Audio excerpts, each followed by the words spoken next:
m'appelle Ramadan Silla. Je suis chargé des questions agroécologiques à la CNOP, c'est la Coordination nationale des organisations paysannes du Mali. Et puis je suis le responsable pédagogique au Centre international de formation en agroécologie paysanne. Son rôle est plutôt syndical. La CNOP joue un rôle syndical et surtout la représentation politique des producteurs. La CNOP amène la voix des paysans là où les paysans eux-mêmes ne peuvent pas arriver. La CNOP défend les intérêts des producteurs et productrices. Et pour ce faire, elle fait la promotion des exploitations familiales agricoles. Bon, vous savez, la CNOP est une référence en matière d'agroécologie au Mali. Lorsque la CNOP a commencé cette affaire d'agroécologie, c'était en 2009. 2009, c'est bien avant la création du SPG biolocal.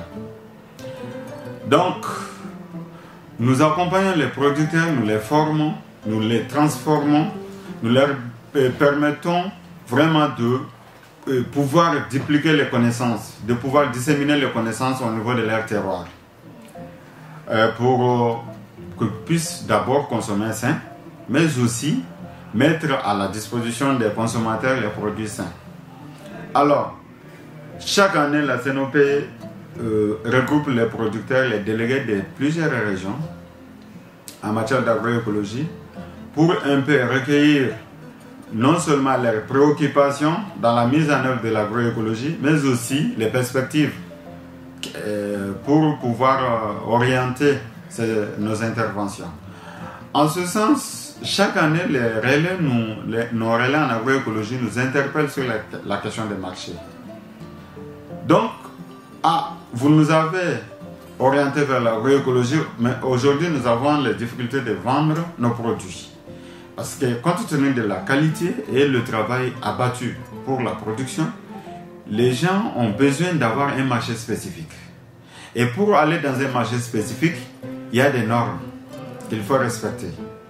Donc c'est dans ce sens que nous nous sommes mis avec l'ONG AMSD. Nous avons un même partenaire qui veut accompagner à la certification des produits agroécologiques, certifier non seulement les producteurs, mais aussi leurs parcelles, là où ils sont.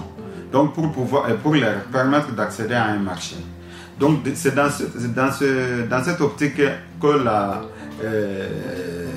le comité, le CENAC, devient un espace pour nous tous, que ce soit la CNOP, même si nous avons le lead de l'agroécologie au Mali, reconnu par tous, même par l'État, mais aussi les autres membres du CENAC qui sont dans le cadre de la valorisation des produits agroécologiques ou les produits biologiques. Donc être membre, c'est avant tout pour moi avoir un espace de promotion des produits agroécologiques et d'avoir aussi l'opportunité d'offrir un espace aux producteurs où ils peuvent amener leurs produits. Mais d'abord, c'est pour valoriser le travail que le paysan fournit pour produire ces produits-là. Parce que lorsque ces produits se retrouvent dans le marché conventionnel, ils sont vendus au même prix que les produits conventionnels. Souvent à un prix plus bas que les produits conventionnels. Maintenant, avoir un marché spécifique, ça va permettre d'abord de valoriser leur travail et d'avoir des prix plus ou moins rémunérateurs. Rémunérateurs, pourquoi? Parce que de toutes les façons, si les gens sont sensibilisés, les consommateurs sont sensibilisés sur le bien fondé de ces produits, ils vont y mettre le prix. Mais dans un premier temps, l'objectif n'est pas d'avoir les prix exorbitants. Les prix qui vont au-delà du pouvoir d'achat d'un citoyen moyen, ce n'est pas notre objectif. L'objectif recherché, c'est de permettre à un citoyen moyen malien d'accéder à ce produit-là. Mais la différence est fondamentale. La différence est fondamentale dans ce sens que les produits conventionnels sont produits avec les produits chimiques de synthèse. Et ces produits chimiques de synthèse se retrouvent dans notre sang après consommation. Parce que, à la différence de ce que beaucoup pensent, que quand vous lavez les concombres ou bien les tomates avec de l'eau de javel ou bien avec du sel ou bien avec du permanganate, suffit pour enlever tout ce qu'il y a comme microbes ou bien tout ce qu'il y a comme les résidus de produits chimiques. Non, c'est faux et archi faux. Vous pouvez le dire n'importe où. Et parce que ce produit-là contient en son sein ces produits chimiques de synthèse. Donc, lorsque vous consommez ces produits chimiques de synthèse vont se retrouver dans le sang. Et quand ça se retrouve dans le sang, ça se traduit par des fatigues générales, des maux de tête incessants, des courbatures, des démangeaisons. Tout ceci, c'est des problèmes qui sont provoqués par ces produits chimiques de synthèse.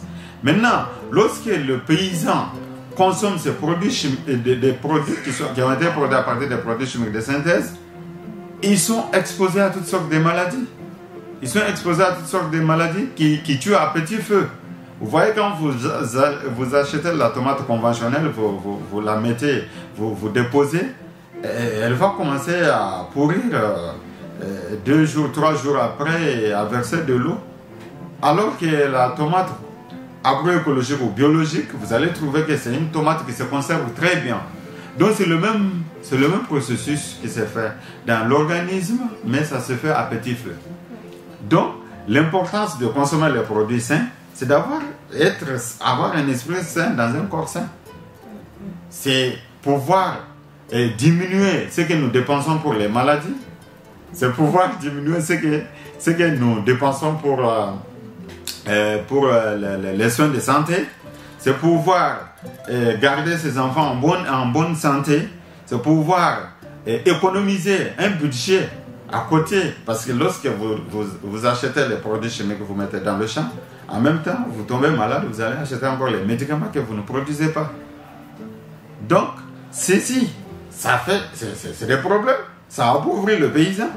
Et lorsqu'on expose les produits chimiques aux paysans, on ne leur dit jamais quelles sont les conséquences de ces produits sur l'environnement, quelles sont les conséquences de ces produits sur la santé humaine, animale, tout, de l'écosystème.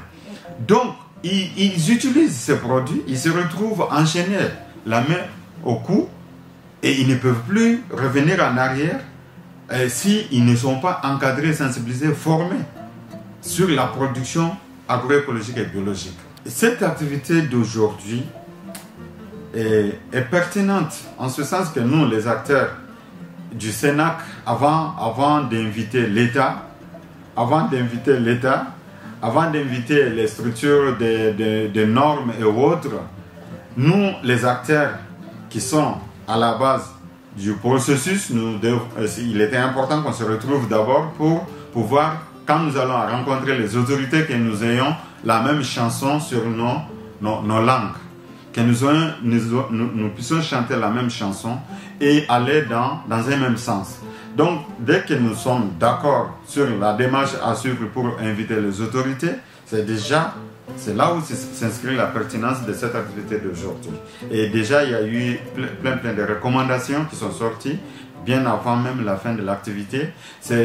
Parmi ces recommandations, nous allons de façon très urgente entamer la démarche pour d'abord l'homologation même du SPG biolocal par l'État. Parce qu'il y a un décret qui existe que les acteurs ignoraient l'existence.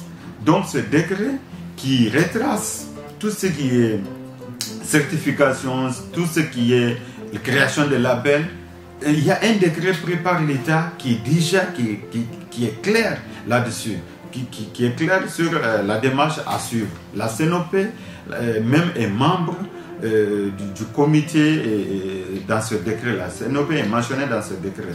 Maintenant, l'urgence est d'aller, de contacter, de saisir la Direction nationale de l'agriculture, de saisir l'AMANORM, de saisir le ministère du Développement Rural pour l'homologation du SPG biolocal parce qu'il est déjà en collaboration avec plusieurs organisations d'envergure nationale.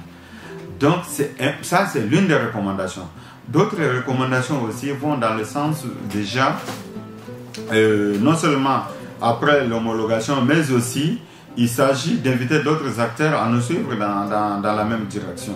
Il s'agit d'inviter d'autres acteurs pour pouvoir aller ensemble parce que être ensemble, la diversité, c'est cela que la substance même se trouve dans la diversité, la force se trouve dans la diversité. Maintenant, si nous sommes ensemble, ça va faciliter même le travail de l'État par rapport à l'adoption des arrêtés parce qu'un décret peut prendre en compte certaines réalités. Maintenant, toutes les réalités non prises en compte par le décret, ce sont les arrêtés qui vont déterminer pour la mise en œuvre du décret. Donc, il faut aujourd'hui, l'une des recommandations, c'est de pousser l'État, de faire un plaidoyer pour pousser l'État à prendre les arrêtés ministériels qui vont permettre l'application du décret.